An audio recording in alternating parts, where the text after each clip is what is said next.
यहाँ पर जो लोग हैं काफी भावुक हो जा रहे हैं क्योंकि यहीं पर इनका आवाज था। हिम्मत रखिए, रोइए मत और समस्या बताइए। प्रोजेक्ट अच्छा, सरकार का विकास तो कर रही, खुश तो है, लेकिन हम खुश हैं सरकार के लिए। सरकार भी हमारी खुशी का ख्याल रखे तो अच्छी बात है। मंदिर बन रहा है उसकी कोई दिक्कत नहीं है, खुश है, लेकिन यही दिक्कत है कि कमाने नहीं दे रहे हैं, जो लगाए हैं वो भी हटा दे रहे हैं। आप बताइए, बदलता हुआ अयोध्या सबको अच्छा लग रहा है, पर समस्याएं यहाँ बहुत है।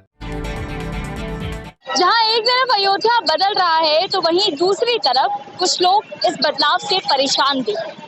हमारे साथ एक ऐसे व्यक्ति मौजूद हैं जिनकी दुकान इसी सड़क पर हुआ करती थी, लेकिन जैसा कि आप देख सकते हैं यहाँ से लेकर वहाँ तक इस पूरी सड़क को चौड़ा करने के लिए इन सारी दुकानों को जो है वो ढा दिया गया है। हमारे साथ भाई साहब मौजूद है। भाई साहब, क्या नाम है आपका? रजनीश पांडे। रजनीश, यहीं पर दुकान थी आपकी पहले? ये दुकान हमारी थी। अच्छा, ये दुकान थी जी। क्या कहेंगे आप, अभी जो ये दुकानें तोड़ी जा रही हैं और जो विकास की बात की जा रही है अयोध्या को लेकर के, कितना खुश हैं? प्रोजेक्ट अच्छा, सरकार का विकास तो कर रही, खुश तो है, लेकिन हम खुश हैं सरकार के लिए। सरकार भी हमारी खुशी का ख्याल रखे तो अच्छी बात है। सरकार को कैसे खुशी का ख्याल रखना चाहिए? अब यही है कि हमारा व्यापार चला गया है। अब हम मुआवजा कुछ मिला? मुआवजा हमको मिला एक चूरन की जरा, एक टॉफी की तरह। उस टॉफी को कब तक चूसेंगे ये हम भी जान रहे हैं और सरकार भी जान रही जिन्होंने दिया है। कहने का मतलब ये था कि मेरा चाहे 10 रुपया था दुकानदारी, चाहे कुछ भी था, 150 साल से मेरा परिवार इसमें जी रहा था। तो अब हमको चाहिए कि हम कुछ ना कुछ कहीं उचित व्यवस्था हमारी करा दे, जिससे कि हमारा परिवार आगे भी जीता रहे। सरकार का प्रोजेक्ट है, अच्छी बात, मंदिर भी भगवान का बन रहा है। योजना में पूरा अयोध्या का सभी दुकानदार उनके साथ है। बस मांग बस इतना है, वो पैसा ना दे के कहीं व्यवस्था कर दे और उसका पैसा भी ले ले सरकार हम लोगों से, जो एक उचित रेट होता है ले ले। हम लोग अपना जिंदगी जिए, भगवान का मंदिर बनेगा, उसमें साक्षी भी रहेंगे, हम भी खुश, सरकार भी खुश। यही है। किस चीज की दुकान थी आप? पूजन सामग्री की दुकान थी जी। और अभी फिलहाल जो मुआवजा मिला है, आप कह रहे हैं कि वो मुआवजा भले न दे लेकिन कम से कम कोई जगह दे दे जहाँ आप दुकान। हाँ, कुछ जगह दे दे, हम लोगों को स्थापित कर दे कि भैया आप लोग, ये सरकार की तरफ से है, जो दिया वो भी ले ले मुआवजा, लेकिन ये सरकार की तरफ से आप हमको 10 ही फुट का दुकान दे दे, 5 फुट का दे दे कि आप इसमें काम कीजिए, रहिए। अच्छा, तो यहाँ पे अब दुकान आप लोग दोबारा नहीं करवा सकते? अब यहाँ पे 3 फुट बचा हुआ है, इसमें कौन सा दुकान करेंगे हम लोग? बाहर लगाते थे, अभी क्योंकि रोड भी नहीं बना हुआ है तो प्रशासन कह रहा है कि यहाँ मत लगाओ, जो 3 फुट है उसके अंदर लगाओ।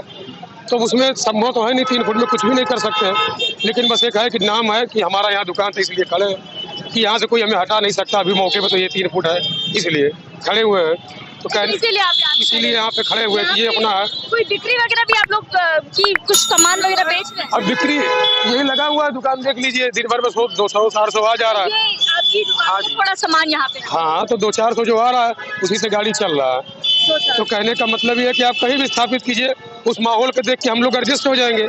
जो चीज़ यहाँ नहीं बिकेगा जो वहाँ बिकेगा उसको करेंगे, तो कुल मिला के एक अपना तो हो जाएगा कि ये मेरा है, ये चीज़ है। और वो सरकार से ही मांग सकते हैं इसलिए। और हम लोग खुशी है कि मंदिर बन रहा है उसकी कोई दिक्कत नहीं है, खुश है, लेकिन यही दिक्कत है कि कमाने नहीं दे रहे हैं, जो लगाए हैं वो भी हटा दे रहे हैं बस। और हम लोग को खुशी है बहुत। ये दुकान झंडू की आप ही की है? हाँ, ये हमारी है, वो दुकान बन रही है। कितनी बिक्री हो जाती है? कभी 200-400 हो जाता है, 9 परिवार का खर्चा इसी से चलता था। लेकिन अब तो हट गया, और जो लगाए उसको भी हटा। परिवार में कौन कौन है आपके? हमारे परिवार में 5 बच्चे हैं, 2 परानी दीदी जीजा है, हम 2 लोग हैं।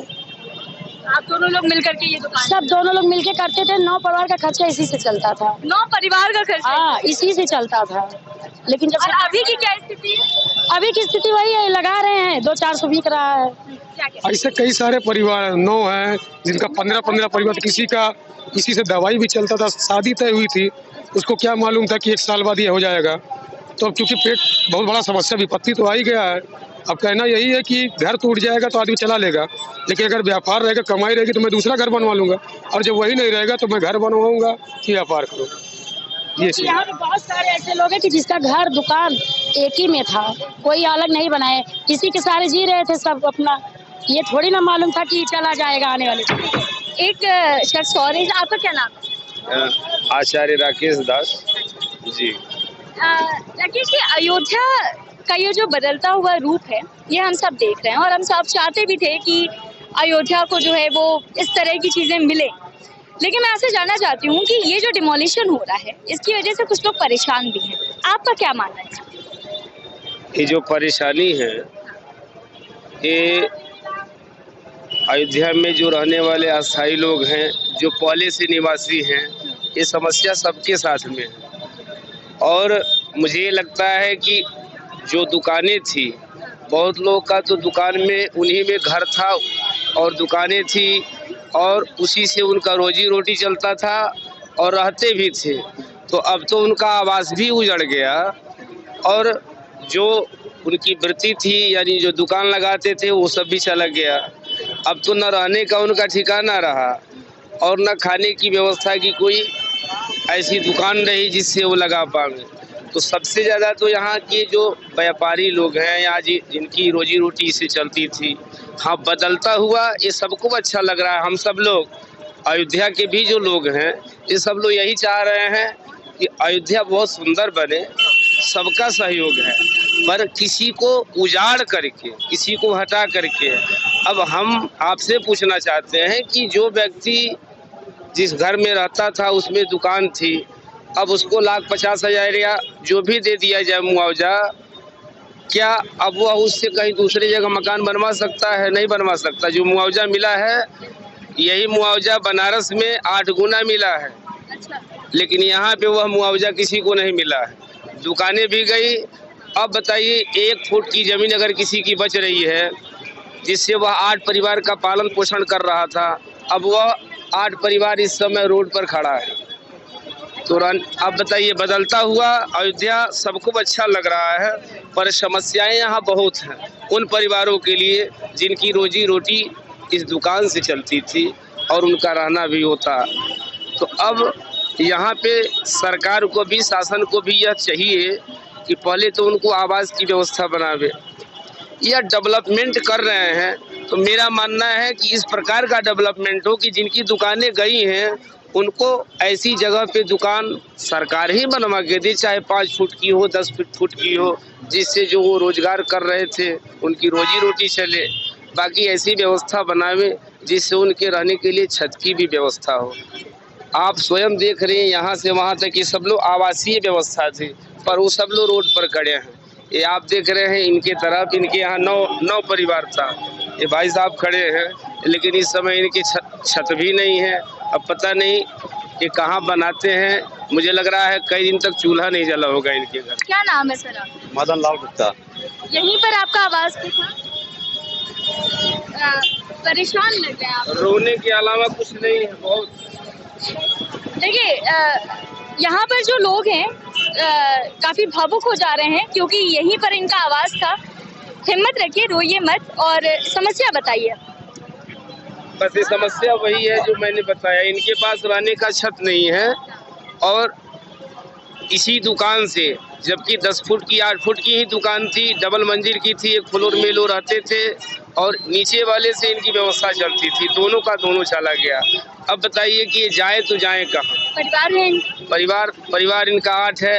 अभी रोड पे बच्चे घूम रहे हैं, रहने का छत नहीं है। अब इससे ज़्यादा भावुक और क्या हो सकता है? इनके सामने रोने के अलावा और कुछ नहीं बचा है। ठीक है, अयोध्या का डेवलपमेंट सब चाहते थे, हमारे पूर्वज चले गए, हम लोग देख रहे हैं अयोध्या का विकास, तो हम लोग के लिए तो बहुत अच्छी बात है। पर ऐसा विकास मुझे लगता है किसी को दुखी करके और आप इसको अमेरिका बना दो तो क्या मतलब? कुछ मुआवजा तो मिला होगा आपको? लाख रुपए मिला, 1.5 लाख। 1.5 लाख। अब आप बताइए कि 1.5 लाख रुपया में क्या होता है? 1.5 लाख रुपया में वो मकान बनवा के रहेगा कि 1.5 लाख रुपया में वो अपना दुकान बनवा के रहेगा? काम क्या करते थे आप पहले? यही पूजा पाठ की दुकानदार दुकान थी। और केवल ये समस्या इनके साथ नहीं है, ये समस्या जो भी रोड पर थे पुराने अयोध्या के बसिंदे सब उजड़ गए। सरकार से क्या मांग है आपकी? सरकार से मांग है मुझे कहीं दुकान दे दे, कहीं मकान दे दे, ये मांग है। हाँ। और परिवार में 8 लोग हैं आप? हाँ, 9 लोग हैं। 9 लोग हैं आपके। जीवन यापन उसी से होता था मेरा जीवन यापन, उसी में रहते थे, उसी में दुकान करते थे, उसी में मेरा सब कुछ चलता था। और उस दुकान से सबका काम हो जाता था? बिल्कुल, सब कुछ मेरा हो जाता था दुकान से, कोई दिक्कत नहीं थी। कभी सोचा था कि इस तरह की स्थिति आ सकती है? कभी नहीं सोचा था। पहले बताए थे कि आपको पहले व्यवस्था कहीं कर दिया जाएगा तब आपको हटाया जाएगा, लेकिन ऐसा कुछ नहीं हुआ, तुरंत हटा दिया गया हम लोगों को। आप लोगों को कोई नोटिस पीरियड वगैरह तो दिया गया? कुछ नहीं दिया गया, डायरेक्ट हटा दिया गया। डायरेक्ट? हाँ। और कब टूटा है मकान आपका? 2 महीने हो गया। 2 महीना। और 2 महीने से कहाँ रह रहे हैं महीने आप? से हम लोग रोड पे रह रहे हैं। इस ठंड में? हाँ, ठंड में रोड पे रह रहे हैं। ठंड में कहीं कोई व्यवस्था नहीं है। जाते हैं वहाँ पे डीएम से कहते हैं, कोई व्यवस्था दे ही नहीं रहे हैं। अब ये व्यवस्था देखिए, इनके पास दुकान थी, लेकिन अब ये ठेला मजबूरी में लेके आए। इस ठेले में जो भी, इसको जरा हटा के दिखा दो भैया, ऐसे ऐसे ठेले लगा करके लोग अपने रखे हैं। अब ये ठेले के नीचे सोएंगे, कम से कम वो दुकानें थी तो कम से कम रात हो सकते थे ऊपर में, नीचे व्यवस्था इनकी, इससे रोजी रोटी चलती थी। मैं कहना क्या चाह रहा हूँ, शासन प्रशासन से यहाँ की, मैं अगर योगी जी तक आवाज़ पहुँचे, शासन अगर सुन रही हो, तो सिर्फ एक ही मांग है कि जैसे मान लीजिए आवासीय व्यवस्था, जिनके पास जो असहाय लोग हैं, बड़ी बड़ी फ्लैटें जैसे मायावती ने बनवाया था, इस प्रकार की फ्लैटें बनवा कर के इनको अलर्ट कर दिया जाए